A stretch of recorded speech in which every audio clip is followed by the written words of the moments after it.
Hi, this is Matt, making a surprise appearance at the beginning to let you know that you are about to watch a particularly special episode of the Depot Devoid Podcast. My brother Ted and I started this podcast after our brother Ian died. We we always wished we could have done this with him. But our compromise was the idea that anytime we had a guest on the show, that guest would be required to pretend to be our brother Ian. And you are about to watch or listen to the episode we recorded about the 2002 movie The Mothman Prophecies. And the important thing about this episode is that Ted's kid, Vincent, is our very first ever guest. And Vincent will be portraying his uncle, our deceased brother Ian.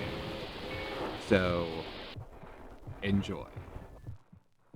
Depot Devoid. Welcome back to Depot Devoid. I'm Ted Fagan. I am Matt Fagan, and I'm here because Ted Fagan made me watch the Mothra Prophecies. It's Mothman. I'm pretty sure it's Mothra, and it's a story about Mothra trying to warn some people that Godzilla is going to destroy their bridge. Right? What movie did you watch? I watched the Mothman Prophecies. Is that like Harvey? It's Mothman. David Mothman. Wait, I who's watched this? Primal Fear. What's that? I watched Primal Fear, a movie Ah. about a lawyer trying to absolve a a helper of a pastor, because Richard Gere is cast with the policewoman in that movie as well, and I was Really? jump scared about that because I was watching it with my friend who I also watched that with. And then, like, the moment after we mentioned that, his counterpart in that movie walks in, and they also have like a weird sort of slightly romantic interaction in this movie. Which came first? I have no idea. They had more chemistry in Primal Fear, though, so that would just be my sort of guess. I definitely have not seen that one. More So yeah, we have the ghost of Ian joining us today. Hi, Happy to Ian. be here. Hello, Ian. Welcome. Welcome to see you guys again. Welcome to Depot Devoid. Good to have you. So yeah, we are here to talk about Ted says the Mothman prophecies. I don't know. There seems to be, look, I've heard it both ways. The important thing is that this movie is sort of confusing and makes some weird choices. And I wonder if maybe we should conduct the entire podcast in whisper, since that's how the movie is presented. But I'm afraid that maybe the mics wouldn't pick it up if we tried that. Yeah, I think whisper and then occasional really loud, like the most stereotypical horror movie sound effects you could possibly think of. Like the ones that got so overused that they ended up in Kitchen Nightmares when something dramatic happened. Nice. Yeah, there's a lot of dramatic stinging in this movie in the place of actual story. So this movie, which is from like 2002 or 3. I think it's two. Okay. 2002-ish. Yes, 2002. I remember thinking that it was a year after 9/11, and that guy talked about a building blowing up, and I was like, are we trying to pretend that this was about 9/11? Yes, but it's based on a book from the 70s, which is about events from the late 60s. But for some reason, they decide to set the movie in 2001 or 2 when the movie is released, which is a weird choice, and leads to a number of other weird choices. Okay. I think I watched this movie once, like all that time ago, and then I was pretty sure that last year I watched it again after listening to the Astonishing Legends episodes about Mothman. But when I got it from the library just now and watched it, I was like, I definitely did not watch this last year. I do not remember any of this shit. Yeah, it's a fun one. And Richard Hatem, the person who wrote the screenplay for the film, Pronounced Adam. Adam, yeah. I was just thinking it was Dick Hatem. He's a fairly regular guest on Astonishing Legends. He's been on there several times. Actually, the way that he got introduced to the show wasn't even about the Mothman Prophecies. He was listening to their show because somebody told him to check it out because they were talking about his wife. His wife back in college had gone on a road trip with one of the people who started the show Phineas and Ferb. And they had a missing time experience, and apparently that's happened multiple times with her, and that's how he figured all that out and made contact with them, and has been on their show several times at this point. And he's actually got his own show now on their network called Richard Hatem's Paranormal Bookshelf. Okay. Yeah. I mean, I don't want to be a dick or anything, but I was not super impressed by the screenplay for this movie. Well, that's perfectly fine, but now you're just blowing out the possibility of us somehow at some point getting a famous person on our show. Because I mean, I already know Scott and Forrest a little tiny bit, and I could be like, hey, put me in touch with Richard Hatem. My brother Matt hates his stuff. I feel like hate implies a level of passion that I cannot access for this movie. It was not great. And it was very uneven. Did not produce a coherent story, in my opinion. And just sort of was like skipping stone over like the accumulated mythology around Mothman, which admittedly is like kind of a weird one, since it basically like started in the 60s and you can pinpoint that like pretty clearly, which is a reason that it's one of the reasons it's really weird that it's set in the 21st century, because like it's literally one of the few sort of urban legends or cryptid idea, any of these things that you can actually point to like a pretty specific origin and talk about it. And instead they just didn't. And they said it way later and made up some other shit instead of talking about what was like the quote unquote real story, if you believe any of this at all, the real story. It's also like there would be a fun sort of aspect to have with having it set back then to play with the sort of analog-ish electronics of the era, and like the sort of hand that has with like the supernatural and paranormal things and like the very electrical nature of the Mothman legend. It would be really cool, or even then it would have been at least interesting for them to try to do something with more 21st century technology, but instead they just left it like vague and untouched. It was basically like they just decided to say it wasn't a period piece, but didn't make any effort to make it not one. They kind of wanted to have it both ways, and that left me unsatisfied in all directions. Yeah, from my understanding, the reason that they decided to set it in the current era when they were making it was because Richard Hatem was writing it as not about the book, just related pieces of it. So that was a creative choice to distance it from the actual material. Hmm. That being said, uh, it didn't feel like it had a lot of cohesion between the actual material, but that's also partly because when writing it, he was told to take out all of the UFO stuff.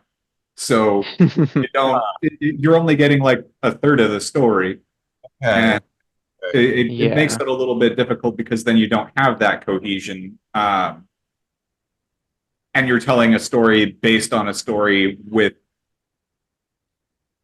13 months of happenings in the Right. actual book, all streamlined down into just a few days, essentially. And Yeah. you've only got an hour and 42 minutes or something. Um, And 119 minutes. all right. Yeah. They I have a picture of that in my brain somewhere. I felt like, okay, I get if he was told to take out the UFO stuff, then that makes it a different type of challenge.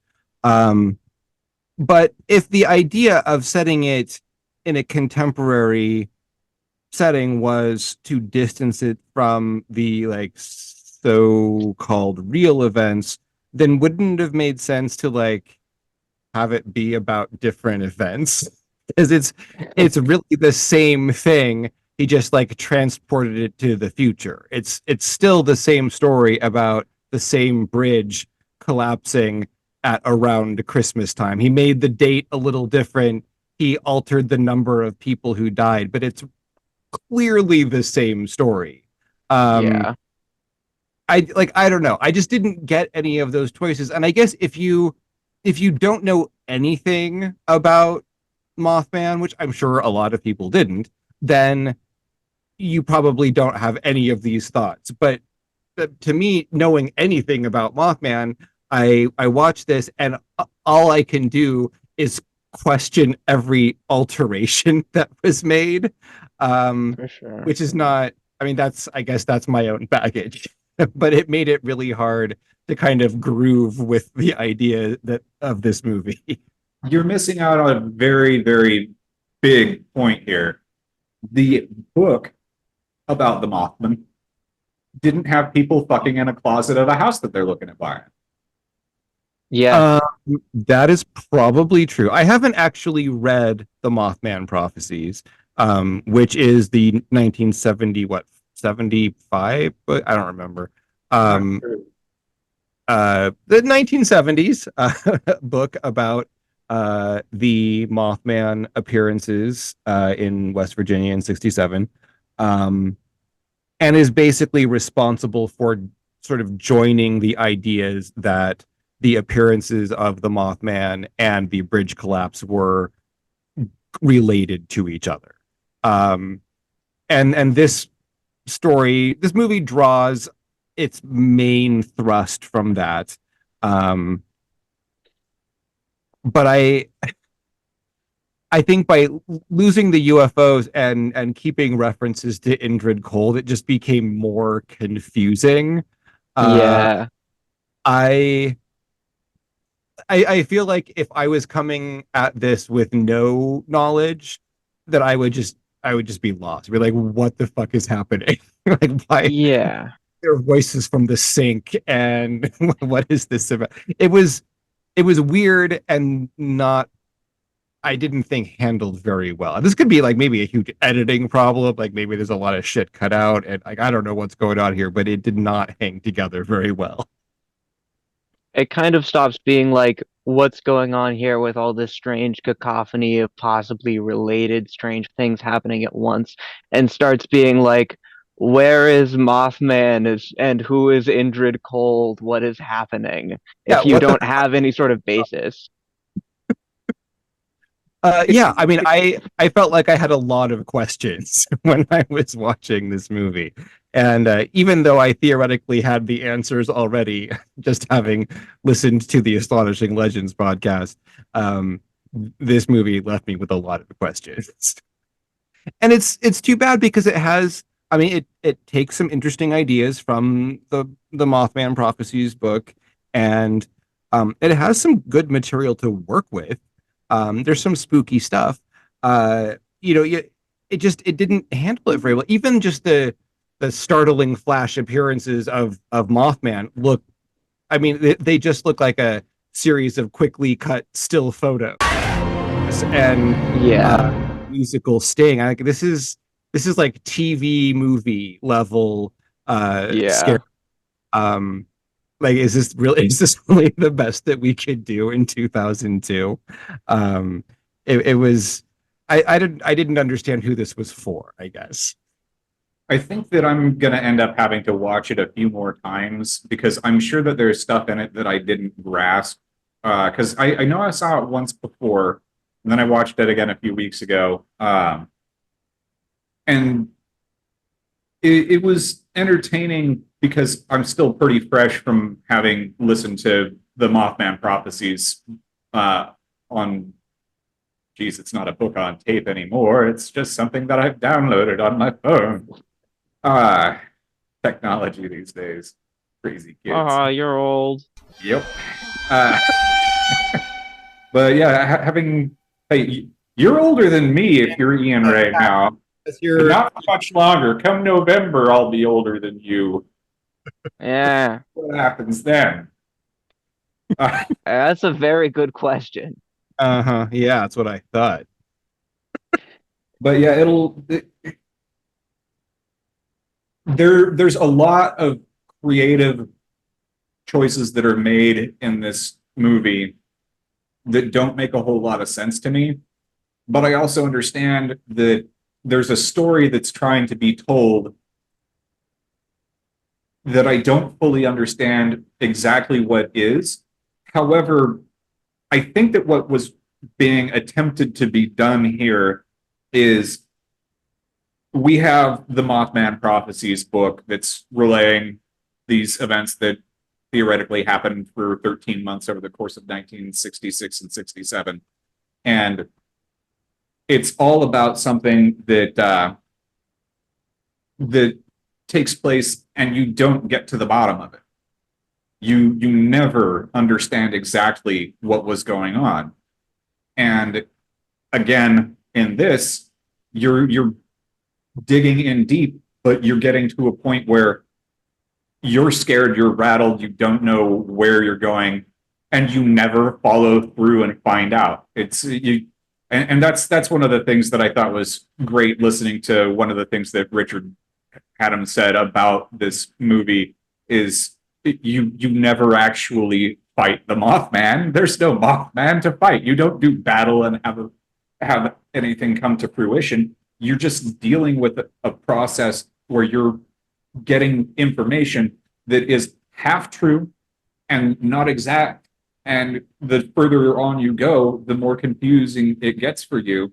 And like everyone says about the Mothman, it's you're getting information from somebody who has a different perspective than you. So they see it coming from where they're at, but it's not where you're going to be. And they might have confused a little bit of details because, they're just looking at it from a different angle. I will give this movie props for not turning Battling into the Mothman? Yes, for not turning into a monster movie. Yeah.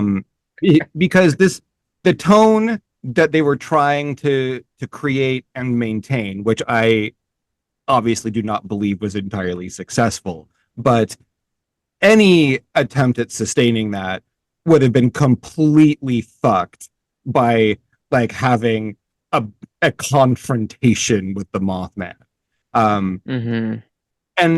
But at the same time, like when we see a character like have a flash of the Mothman, like the wife at the beginning when she's driving, which I guess we should probably talk about what actually happens in the movie at some point. But when we see that, the level, like what we see on the screen looks like one of the drawings that she does later. Like it's that level of presentation of the Mothman. And I feel like it's right to withhold, but at a certain point, like maybe you've withheld too much. And we should at least we don't even need a proper glimpse, but like I should feel like the two frames that they inserted in that moment like had something in them other than a drawing. I don't know. Maybe I'm asking too much. No, it definitely. It's a monster. It's a movie about a monster. So at least acknowledge that and own it. Yeah. And they sort of, with the scene where Mothman shows up and it's like the story of like the two teenagers in the car and there's like all the flashing images like a bunch of times. I kind of like that. I thought that was fun, but like it was so much of a build up from the previous one that it very much felt like we should have garnered more. And then it was the exact same image of Mothman and we saw it for less time. And I don't know. It's like I feel like they should have either never showed anything but like piercing red eyes and like just played with sort of not being able to see it in a way that's actually interesting, or they should have had any sort of payoff to give. But they sort of just show it in a way that implies payoff and then never gives anything at all. It really doesn't. And I appreciate that they aren't doing too much, but it ends up being too little. And I think part of it is they're also coming, it's 2002, and they're coming out of the 90s and the sort of like supernatural films of the 90s were really suffering from this editing style that I think was still kind of residual in those Mothman scenes.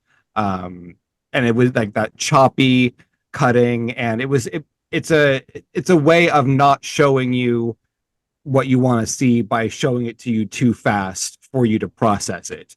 And if you just do that same thing every time, it's not particularly rewarding. I think that you are both missing out on the part where there was the screenplay also written for Mothman 2, where that was all foreshadowing for when Mothman actually gets in the car with the horny kids. You guys, So it's like Porky's. I don't know what that is. You don't need to. No one needs to. That movie can be forgotten. we can just never know. fade into the mists of time. It's good. Coming up next, Porky's.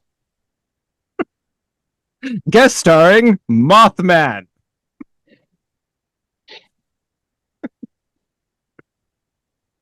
So I guess maybe we should talk about like what is actually going on in this movie, because they do sort of try to apply like a narrative through line about the character of Richard Gere. Well, let's get realistic here. We're going to have to take a break here within 4 minutes. I don't think we need to start on that yet. We'll get ourselves lost. You need more than 4 minutes to talk about everything that happens in this movie, Ted. That'll give everyone time to look up glioblastoma. For some reason is really specifically important to this movie. Anybody have any ideas as to why? Because it's a tumor. Yeah, finally put. If they had done that impression, I would have been really pleased. Honestly, I think it would have raised the movie a good 10% in my mind. It could have perhaps burst the balloon of that tension mood that they were trying to sustain. But if they finally showed Mothman and it was just Arnold Schwarzenegger with like antenna on, like with a little headband and maybe some funny wings, some real good red lighting, I think that'd be good. Or Arthur from The Tick. Yes. Yes. Not in the face! Not in the face! We should definitely do that remake with Arthur from The Tick. Which version? I was, for whatever reason, thinking about the cartoon, which may not be the easiest one to slip. And I've only seen the pilot episode of the Amazon series. I was so sad when that ended. It was really great. I loved the pilot. I also I- liked the one with Putty. I loved that one. I thought that was a terrific show. Knock it off! He was a great take, and they made wonderful use of their limitations Yes. Yes. by becoming a domestic drama starring superheroes instead of a superhero show. Because they couldn't afford that. No, I really appreciated the live action one with Putty back in the early 2000s or whatever it was. Like When they 90. didn't have the rights to the characters, and so they did, Putty from Seinfeld. He was the Tick. He Yeah, was but they didn't have the rights to the names of the characters, and so they had only Manuel. the names of the characters that were created for the cartoon. Yeah. They had all of the comic rights, but Fox Kids owned the characters that debuted on the cartoon. So it became this whole ridiculous rights issue, which then became moot because the show ended up being sold back to Fox anyway. So you have Batmanuel instead of Deflator Mouse because Fox owned Deflator Mouse and Batmanuel. I approve. Yeah, that's Fox for you. All right. Well, we're going to have to take a short break, and we will be right back and actually talk about what happens in the movie. Oh, there's All right, sounds good. Yeah. All right. All right. See you guys here shortly. In a bit.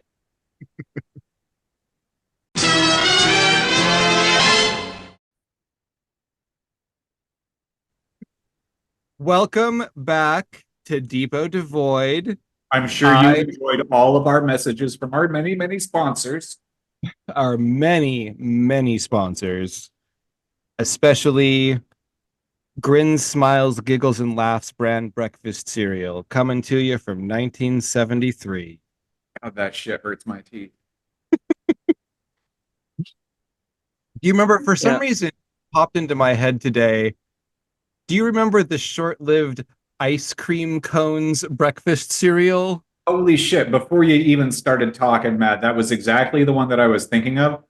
That was the first time that I ever filled out one of those things to mail off and get the breakfast cereal thing 6 to 8 weeks to arrive mailed to me later. I got a watch when I was 4 years old. Nice. For some reason, I got a haircut today, and then I came home this afternoon and took a shower after my haircut. And while I've been in the shower, in my head, all of a sudden, my name's Ice Cream Jones, bringing you the great taste of ice cream cones, a crunchy new cereal for breakfast with the great taste of ice cream cones. Like, where the fuck did that come from? See, I don't remember that at all. I remember the cereal, the box, and that I got a watch that had 2 ice cream cones on. I remember being in the shower thinking, how fucking lazy is it that they just named him Ice Cream Jones? And the internal rhyme of ice cream with ice cream in their theme song. Yeah. And the cereal, was it not just like, it was like literally just cone pieces and round pieces. It was like a bowl of like Trix and Bugles. Yeah. That's evil. What? It was. It wasn't good, but it sure was sugary. One would hope. Enough box tops and mail them in. What a time to be alive. So obviously, as you can tell, we were talking about the Mothman Prophecies. Mothman? Brought to you by Mothman brand breakfast cereal. I want to make some kind of reference to mothballs and stale. I'm sure it smells amazing. Were you waiting during the break of the recording, just like, man, I gotta have something hot to come back with? Absolutely not. But I am very glad that we got there. All right, so this movie starts out doing something. Our main character is Richard Gere. who is playing a reporter who I assume is like an amalgam of all of the people who have ever written about the Mothman. Yeah. And for some reason, we meet him and his wife looking for a new house, and then they bang in the closet. It's a lot of backstory that seems ultimately like inconsequential to what actually happens in the movie. Yeah. But she is the first character in the movie to quote see the Mothman when they're driving home, and she has a flash of Mothman through the windshield and crashes the car. And crashing the car 2 years later. Well, no, first the car crash sends her to the hospital where they discover that she has the glioblastoma, and then that's what kills her. And then we go to 2 years later. Hold on, though. I mean, if we're going to actually bring the glioblastoma in it, we need to talk about the fact that glioblastoma is a great name for a transformer. You're so right. Yeah, yeah. I can't imagine any circumstance in which we might want to utilize a great name for a transformer, Ted. Yeah, we kind of need to get back on that. Shh, it's a secret. Yeah, so his wife sees the Mothman, gets cancer, and dies. And then after she dies, he discovers her notebook full of horrifying drawings of a demonic looking Mothman, which the orderly who is performing that like awful sort of like magical menial role of philosophical observation says, oh, she's been drawing angels, which I mean they're clearly not angel, maybe horrifying biblical angels, but Just hellish winged beasts made of void and hate and fear. Horrifying red burning demonic eyes, which she's been drawing angels. Am I the She's only gonna go. one when that orderly popped into the door that thought about that terrible Tarantino movie where the orderly walks in and says, "My name's Buck, and I like to buck." A Legend of Bagger Vance vibe from him. He looked so. It was that was the moment where I was like, oh, this is gonna be terrible. Because I didn't really remember what I was in for, and I was kind of thinking, oh, maybe it'll just be like a fun supernatural thriller. And when the orderly was like, "Who's drawing angels?" and then they showed the monsters, I was like, okay, yep, this is what we're doing here. Yeah. That is kind of a cheap ass trope. I was not impressed. The worst parts for me, like that guy and the whole thing with the author that he goes to visit to have expository information dispensed to him. They really brung me down, is what I want to say. I did not like that. But yeah, so his wife dies, and then we jump ahead 2 years, and I don't know why any of that happened. But then the story starts.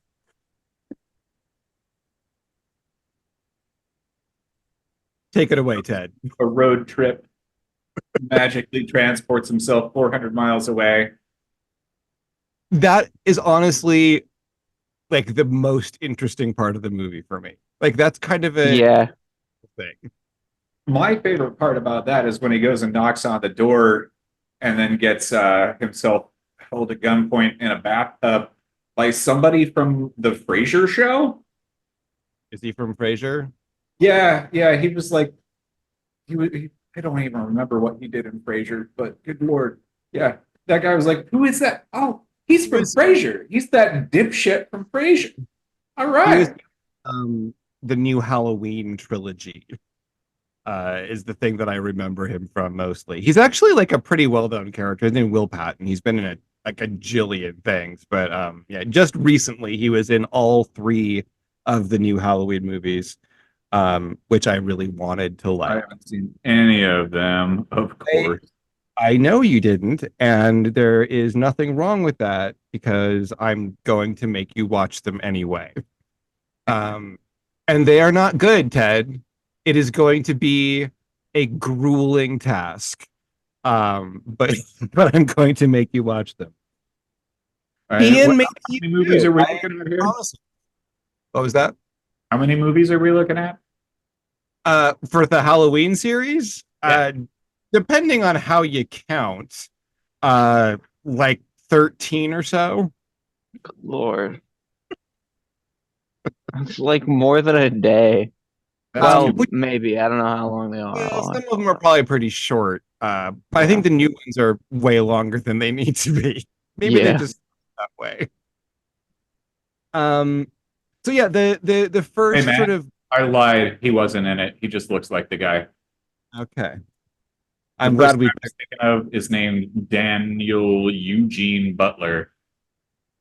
I don't know who that is. That's right, and we can delete him from our minds now.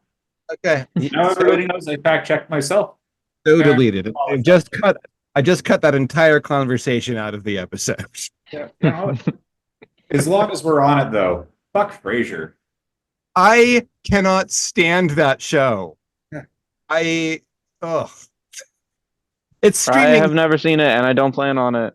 Good. No, don't do it. It's awful. It's painful. It causes me physical discomfort to watch that show. While I'm going to allow this tangent to continue on, let me go back to Cheers, where Frasier was. And Frasier started from. In Cheers, he says, both of his parents died when he was a child. Yet we also meet his father, and we also meet his mother in both of those. And then in the show Frasier, he's living with his old dad. So both of his parents died. We met his mom and his dad died. We met his dad and his mom died. And the fuck we doing here? Well, it's an unusual situation, but Fraser Crane actually has 7 biological parents. So we're going to twins situation here? Sure. Let's bring Danny DeVito into the mix and it'll be fine. I mean, what's negative for that? It's not a tumor. I would not bring Danny DeVito into the mix of anything. That's obviously. If we could bring Danny DeVito, if any character in the Mothman Prophecies could be replaced by Danny DeVito, who would you choose and why? David Mothman. So Give she him would some he crashes the car after seeing a horrifying drawing of Danny DeVito flash across the windshield. This would make everything better. And then he finds her notebook full of weird Danny DeVito fan art. I also think that it would be really funny to have the guy who sees Richard Gere at his door be Danny DeVito, just because I want to see him hold someone at gunpoint with a shotgun, and also because I want to hear him crazed, like rambling about howling coming from his sink for an hour. I think that would be really entertaining. Yeah, he would chew that up. He would totally rock that role. That's it. Get in my shower, you son of a bitch. You've been here every night for the last 3 fucking nights at 2:30 in the morning. Get in the shower. Get him. Get him. Get him. Anyway, I started blasting. Bah, bah. Tie him up, Charlie. I like this so much more than the movie that we just watched. Yes. So in the actual movie, yeah, Richard Gere in the We The gotta have coolest- one more thing. okay. Then he has to sniff it. So you smell like trash.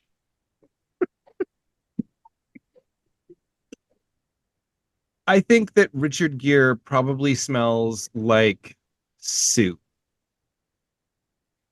Wet My inclination was baby powder. He just looks like a man who stays like unhealthily clean. I could actually see that. If I met Richard Gere and he smelled like baby powder, I would not be surprised. Yeah. People who wear driving gloves. I wear driving gloves all the time, but I don't actually drive. Yeah, see, Yeah, if I you wear want them driving gloves and I don't know how to drive. by the way, you probably ought to figure something out about that because I mean, that car needs to move. Yeah, I've been around 40 some Yeah, odd Ian. years. I should really know how to drive by this point. Yeah, Matt! Yeah, I've been around for 50 years without learning how to drive. So, I mean, I'll always be ahead of you. So you can use me as an excuse. True. teaching your middle brother bad tricks. Isn't like that literally my job? I believe so. I mean, as I understand it, that's Yeah, to it's be one of around those for. the older brother gets treated differently, and then the middle brother, they're like, "Oh, hey, we made all these mistakes," and then the third brother is like, eh, "Let him drop out after the first quarter of eighth grade." Somebody will pick up the pieces. It's fine. And here I am to pick up my own pieces. And look what you've done. I've done a lot. But have you ever driven across an entire state in 2 hours? I don't think I have been in a state small drive across in 2 hours. Well, neither was Richard Gere. That's what made it so surprising. He was driving the wrong direction. You drove by the same barn for a few hours that one time, though. That did happen, and that was really fucked up. Was this like Winnie the Pooh in the sand pit? No, no. I was outside of Baker City in Oregon with a friend of mine going to do some mining for a few days, trying to find gold and get rich. Sounds I amazing. was 20 years old, and we were going down this road, and we kept driving by this one barn, and it was really, really spooky. Just like, we're driving by this barn, we're driving by this barn, we're driving by this barn, and at some point or another, it's like, "Hey, Kenny, haven't we driven by this barn a bunch of times?" It's like, "Yeah." That's really spooky, and it continues on like a loop.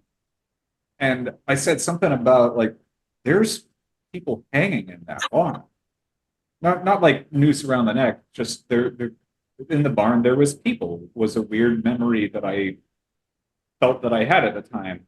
And then we're just driving down this road, this long stretch of road. It's only a mile. I've driven that many times. It's like, how are we continuing to do this? It's like, we got to turn the fuck around and get out of here.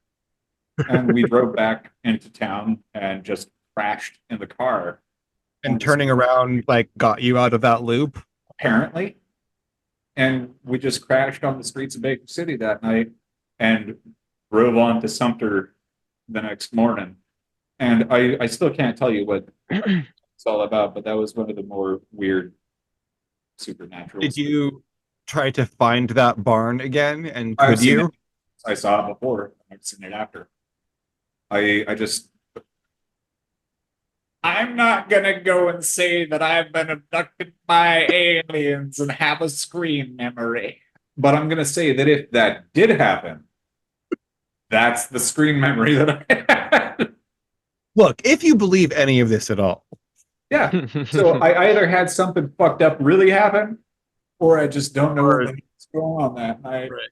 But I wasn't drunk or on drugs, so nobody can fault me on that. That is definitely spooky. Yeah. I like the spooky stuff. I like the spooky stuff in this movie. I just don't like any of the other stuff. Yeah. I like when he sort of loses time and finds himself all the way across the state, like way faster than he should have been able to make it. And then his car dies and he knocks on the door of the first house he sees, and the guy freaks out and holds him at gunpoint and insists that he's seen him at this exact same time the last 3 nights. That's that's weird and sort of, and it's played in a great way where I mean, like the Gordon, is that the guy's name? Like he absolutely believes that, you know, this, he has seen this man for the last 3 nights, and Richard Gere is like believably disoriented and sort of bemused by this whole series of events. Like that stuff is cool. I like that whole sequence. Like this is how we meet the sheriff, played by Laura Linney. Like she's called out to this situation to defuse Gordon holding Richard Gere at gunpoint in the bathtub. I got to point out one thing about that, though. I really appreciate that Gordon stuck him in the bathtub with a gun at him, because if you're gonna fucking shoot somebody, that is the best place to do it. Yeah. It was just sort of a fun detail that I also noticed. It was like, oh, he's prepared. He's not joking. He's done this before. He's had, or at least he's had 3 days to think about this. Don't look too close at the grout between the bricks. It might be a little bit pink. I mean, who could? Yeah. Yeah. That whole little arc of the story was, I think, just sort of the peak. Like there are so many little fun aspects, like also just the guy describing when Richard Gere showed up at his door as like there was just something a little bit off about him and he couldn't place what it is, but it was very palpable. It's like a fun, off-putting, spooky sort of thing, and every part of that story really had me. And then like from then on, it just like slowly sort of petered out, and there wasn't anything else that happened that ever gripped me that much. No, and I mean, it was weird because this whole sequence was really enjoyable. I like the character of Gordon. I think where a lot of it goes wrong is where they try to handle the idea of the character of Indrid Cold, who's like a much more direct supernatural character that interacts with Gordon, but we never see this character, which is fine. But because the whole idea of Indrid Cold is never explained in a satisfactory way, so the only other kind of cool, spooky stuff that occurs is stuff that relates to Indrid Cold, like when they're having the phone conversation that you realize is not really happening on at least one end. That kind of stuff it falls a little flat because like like watching this thinking like what is Indrid Cold in this movie and what am I supposed to be getting character. It felt very clumsy, and the information that the screenwriter was told to remove some of this connective tissue explains some but not all of it. It was like he pulled stuff out but didn't do anything to kind of restructure this narrative in a way that would be satisfying without it. And yeah, so yes, it felt like it was all downhill from there, even though it's leading up to this one big set piece, which ultimately felt kind of rushed, really. Like it didn't, like even that didn't have a great deal of dramatic impact, at least like, to me. Yeah, there was a lot of stuff that ended up feeling like it was lacking in the end. I appreciated what happened with it, but it was a little bit jumpy and skippy, and I just don't think that they executed it well. Okay, it's called the Mothman Prophecies, and so most of the driving force of the supernatural elements in this story are about prophecy. And the character of Indrid Cold, for better or worse, is communicating with Gordon and first like proving himself by giving clues about large disasters that are going to occur, which sort of proves his skill as a prophet, theoretically, so that when he begins to prophesy other things, we will believe them. But who Indrid Cold is, or what the purpose of the prophecies are is never it not only never answered, but not ever particularly explored. Even we're given these sort of dismissive, like it's all bigger than us, observations by our expert that we go to visit, but I feel like even like our main characters don't even have like a meaningful conversation about it. Like this guy in her town is saying someone called Indrid Cold is giving me this information which prophesies two disasters in which many people die, and those are they're true. There's are true events that he was able to accurately foretell.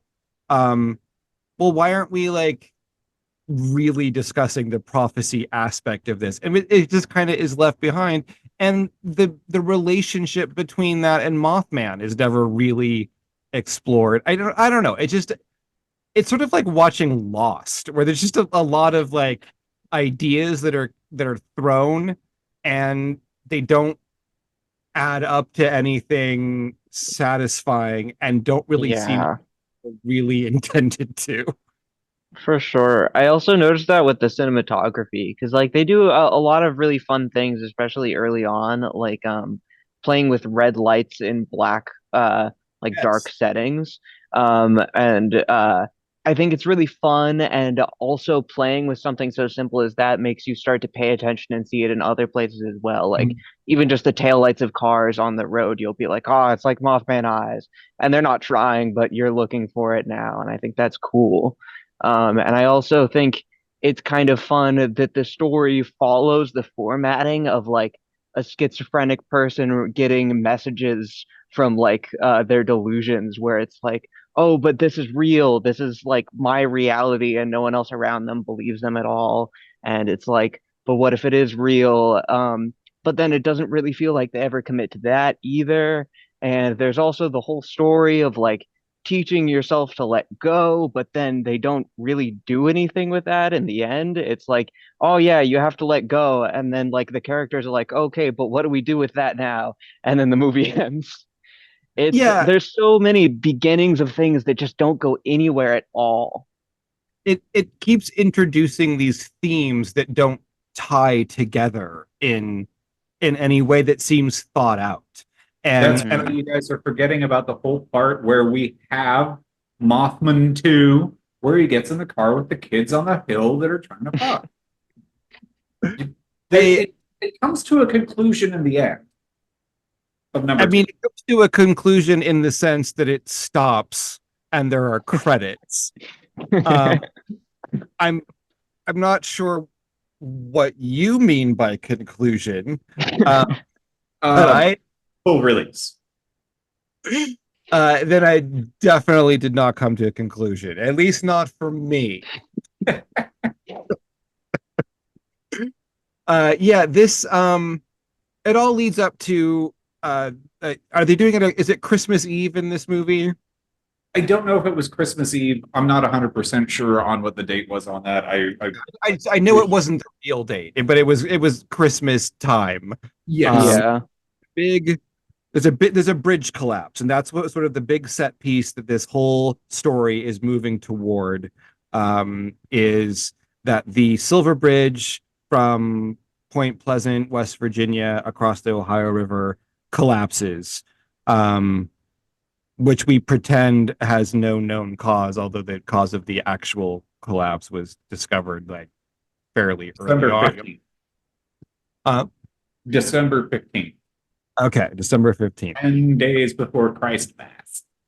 the Mass of Christ. I had a Christ Mass removed from my.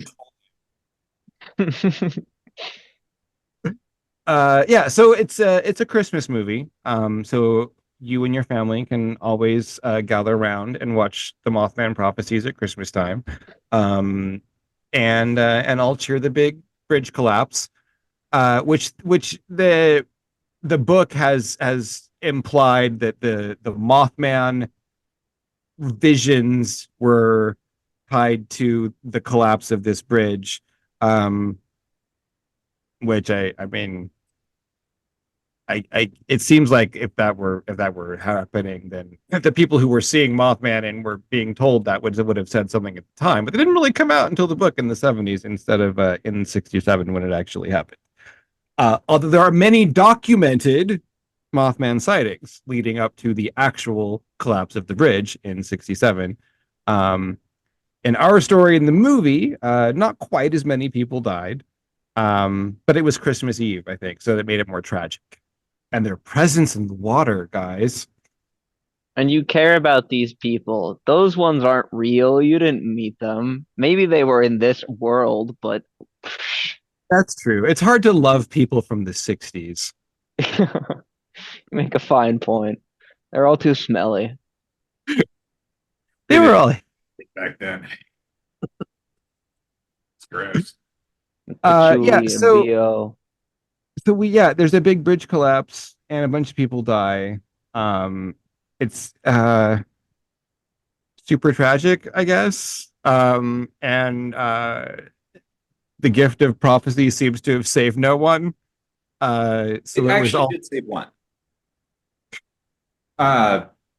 So the sheriff talks about a dream that she'd been having where she was frequently hearing "wake up, patient 40" or "patient 37." 37.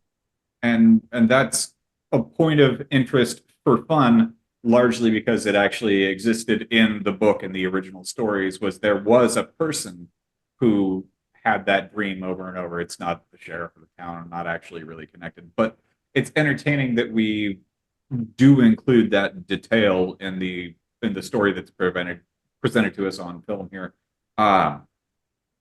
because in the story that is written here, 36 people died, and our main character John Klein ends up pulling her out of her Jeep from the water under the bridge, and she would have been a 37th person, or whoever else would have died would have been a 37th person, but we cut that down by one, and that's literally. Okay, but in what way did the existence of that dream or the presence of Mothman or Indrid Cold actually influence whether or not she died in the water? John Klein wouldn't have gone in and pulled her out of the car. Why not?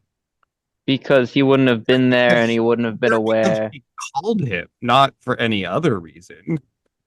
Yeah. She called him and said, "Come back. It's Christmas Eve. You shouldn't be alone." That's why he probably would have just been like, "Oh, that's the girl that I like and she's dying in the water. Maybe I should do something about that." Right. I mean, it seems to have no actual impact on the story as it unfolds. Richard Haddam, I totally see I that. love you. I appreciate you. And I would love to get you on here so that we can discuss this and you can kick my brother Matt in the teeth a few different times verbally. I would really love to discuss this film with you. I will provide you, talk to you about it. I'll provide you with a list of horrible slurs that you can call me. Well, we don't need that, Matt. You just had that the other day. Yeah, maybe I think if you just draw the line at not calling him Dick Hatem, there's a good chance he might come on. Look, I had to be called Matt Faggot for my entire school childhood. I know. My last name begins with the word fag, as you all know. So I assume that Dick Hatem has developed a pretty thick skin for a name that he was probably called for his entire childhood. That is fair. Yeah, no, I've become I'm fairly sorry, immune. Dick Hatem. You just know that you're in reasonable or similar company here. Every single person who has ever been on this podcast has had a name that has gotten them called slurs for their entire youth. Oh, actually accurate. And as playing the brother Ian, I insisted, Vincent, upon making sure that you would be a Fagan to deal with the same situation. It helps you. It makes you stronger. This is a whole boy named Sue thing, isn't it? Yeah. Yeah. I'll name my child Vincunt Faggot. They will surely do well. Wow, I hadn't ever thought about it that way. Oh yeah, no, that's what I got called. Oh, yes. That is Sons not of a- bitches. We're about to run out of time, my dear brothers. We are indeed. Dang. I love you, Well, Ted. I love you. you, Matt. I love you, Vincent/Ian. I love you, Ted/Dad. I love you, Matt/Uncle Matt. Lovely to see you again from the afterlife and otherwise. So glad to see you. It would be great to play this game again together. I agree. I am down. The Depot Devoid is that place your mind goes when you've lost your train of thought, but you haven't found a new one. The Depot Devoid Podcast is hosted by Matt Fagan and Ted Fagan. Depot Devoid is not hosted by Ian Fagan because he died and we miss him. Find our full video episodes at Depot Devoid Podcast on YouTube. On social media, you can find us at Depot Devoid Podcast on Blue Sky, and for now, still on Facebook and Instagram. Or you can email us at depotdevoidpodcast@gmail.com. And of course, you can listen to the show on all of your favorite podcast platforms. You're old. Hate implies a level of passion that I cannot access for this movie. Glioblastoma is a great name for a transformer.